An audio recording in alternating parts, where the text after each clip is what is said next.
Throwback Thursday here in the Eastside Neighborhood of Lansing on Marshall Street. Located, I don't know, Resurrection's a little bit to the south of us, Lansing Catholic a little bit to the north of us, and Lansing Eastern High School, the old Lansing Eastern High School on Jerome in Pennsylvania, is down a little bit to the west of us. And how appropriate, I'm here with Maryellen Cook, the wife of the late Paul Cook, Hall of Fame Paul Cook, here on Marshall Street. Maryellen and Paul had 13 children, if I'm correct. My first question for Maryellen is pretty simple, pretty open-ended. How the heck did you do it? I have no idea. I had a great partner. Paul was a good dad from the get-go when our first one was born. He was a man ahead of his time. And when he wasn't coaching, he was all husband and dad.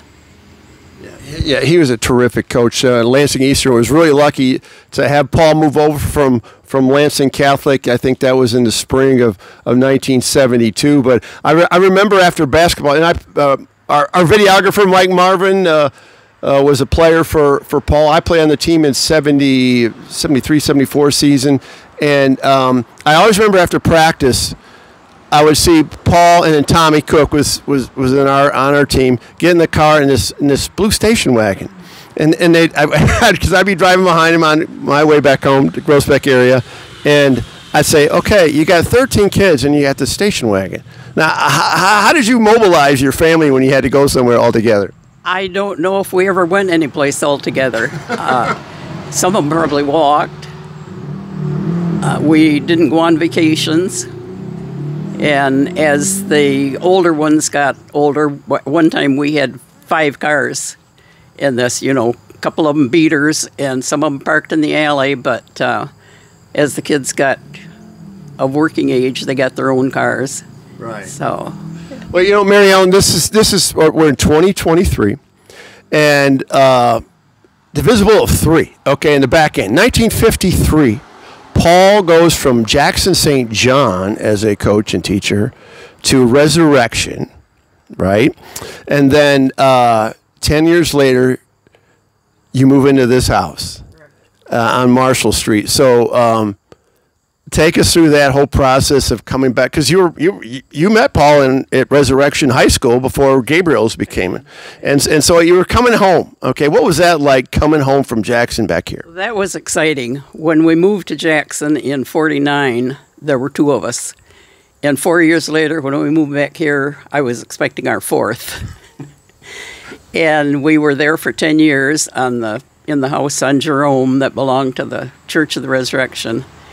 And when Paul was going to come down to Gabriel's at the time in '63, the house was no longer going to belong to us. So that's when we fortunately bought this house. It was fortuitous that this house became available when we were looking for a house, because it's been a blessing. And you're still here. I mean, I'm still at here. 93 years old. She's not ashamed. I mean, it's wow. That's you look amazing. You sound amazing. Do your kids energize you? What's your secret sauce, Maryellen, of being the way you are? Well, I give most of the credit to the Lord. My kids are great. I've got somebody at the end of my phone whenever I need them. A landline, mind you. I've got, well, I also have a cell phone. Okay, you do. Okay. I've got one that grocery shops, a couple of them that do laundry, one that takes me to doctor appointments, and, they're great. Yeah. One of my daughters and her husband just moved back here from Florida, which has been a blessing because I see them now frequently. They just live a few blocks away. Don't see a lot of grandkids. Everybody's scattered once they got out of school. I never thought we'd have people spread so far across the country. So how many grandkids do you have? I have 27 grandchildren. 27 grandkids, okay. Expecting our 20th great-grand. And I have 2 great-great. Okay. Do you get together, everybody together, or is that not possible? Unfortunately, it's not very possible. Yeah. We get together for birthdays and Mother's Day and occasions, but they're, relatively few of us. And Okay, Maryellen, I want to take you back some of these milestones because when Paul was at very successful career coaching at Gabriel's, and then an opportunity happened at Lansing Eastern. So this was in the spring of 1972. Dick Flynn was just going to coach football. Howard Cook had handed it off to him a couple years, and then so Paul goes from Lansing Catholic over to Eastern, the public school. What was that? And then some wonderful things happened after that. And he had a great career coaching at Gabriel with Gino Baldino, Steve Cook, one of your kids. So what was that like going to the public schools for you? Was that a tough family decision or something you just jumped out all over?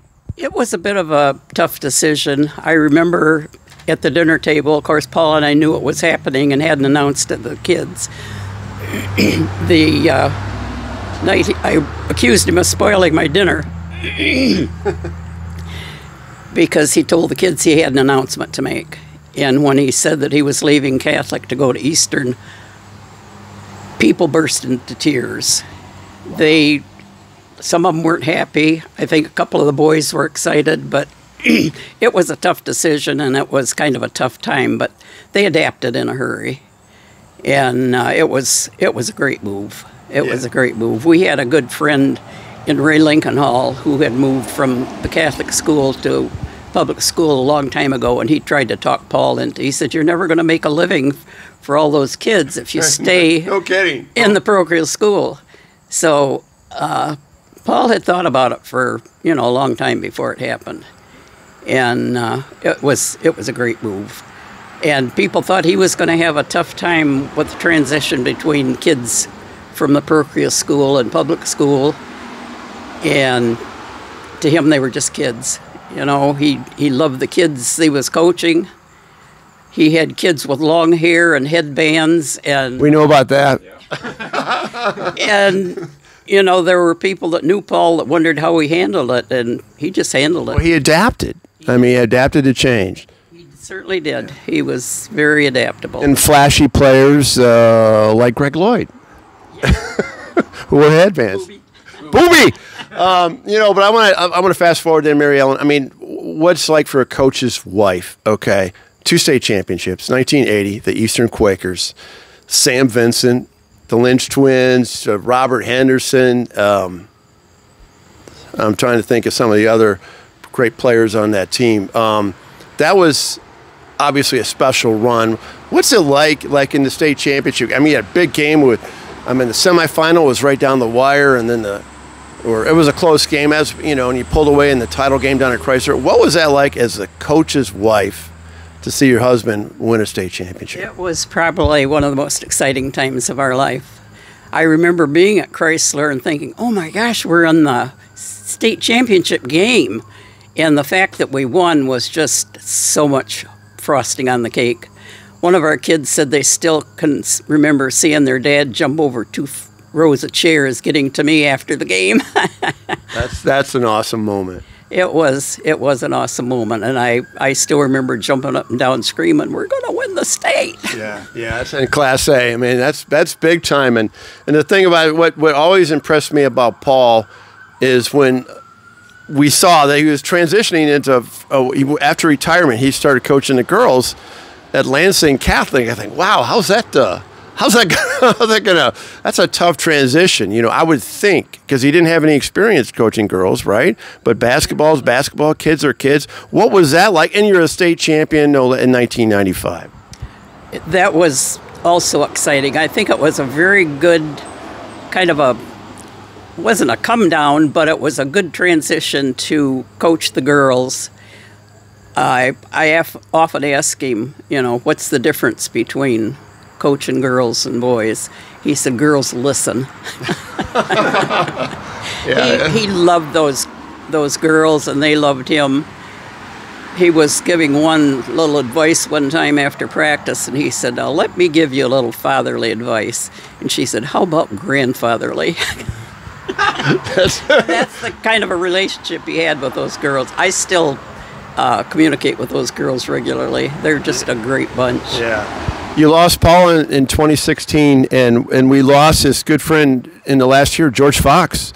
And I keep thinking, I mean, George and Paul had that rivalry in the Catholic schools with Gabriel's and O'Rafferty, and then they go to Eastern and Everett, and they're good friends. And we know about that Irvin J thing and those 3 years, sophomore, junior, and senior for Jay Vincent and Eastern, and Irvin had at Everett, and they won the state champion. And I was always, I was out of school, but I was always so frustrated for the Eastern people because you were in the same district. I mean, those two teams should have played in the state championship, and yet they were stuck in the district. But take us through those 3 years and what that was like, Maryellen. Well, it's amazing what good friends Paul and George remained. They were the best of friends.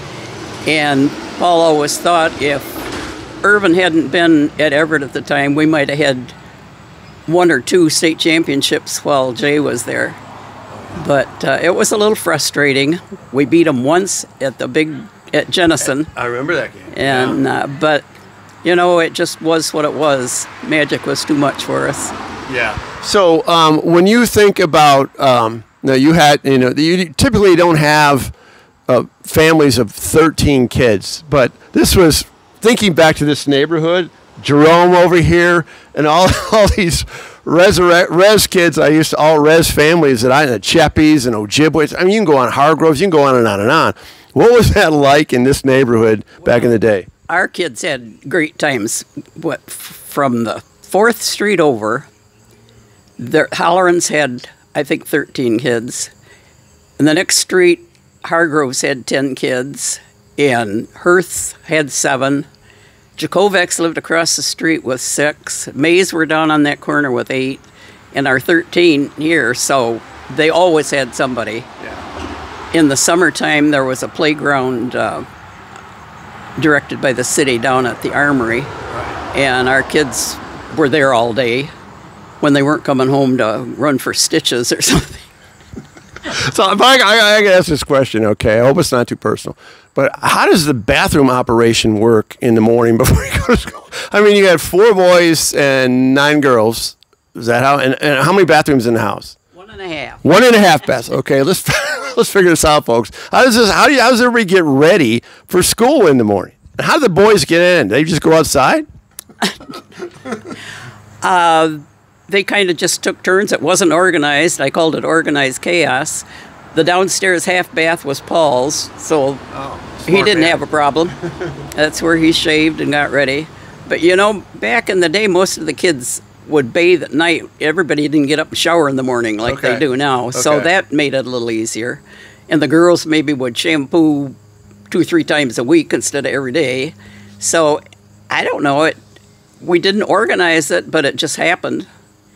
They didn't all get up at the same time. Okay. That was one of the problems. Some of them were kind of slow about getting out of bed, so they always said that they knew that they wouldn't get in the bathroom anyway, so they'd just get up whenever. But I don't know, it worked. I don't know how a lot of things worked. You and Paul made it work. They always had clean clothes. We always had 3 meals a day. And well, I mean, I can't imagine what that was like going through it. So, Maryellen, last question I want to ask you. Okay. So, young families right now, I mean, typically they don't have 13 kids or 12 or 10, all these double digits we talked about, but they'll have like 3 or 4, maybe on the high end. What advice would you give to young parents raising kids to have them, basically follow your path of how you want them to grow up as young adults and be instrumental people in the community and society? What would be your, I don't know, just most relevant piece of advice that you could come up with? Well, you can't do anything better than love each other and be kind. I would hope that they would follow the Lord. We've, struggled a little bit with that because our kids went through a rough time that, if you didn't feel like going to church, don't. And so I guess I'm not really sure how I would advise kids today. I think the most important thing for us was having 2 parents that loved each other, and the kids were number 1, in our lives. People used to ask me, what it was like to be married to a coach that was gone all the time. And I said, he wasn't gone all the time.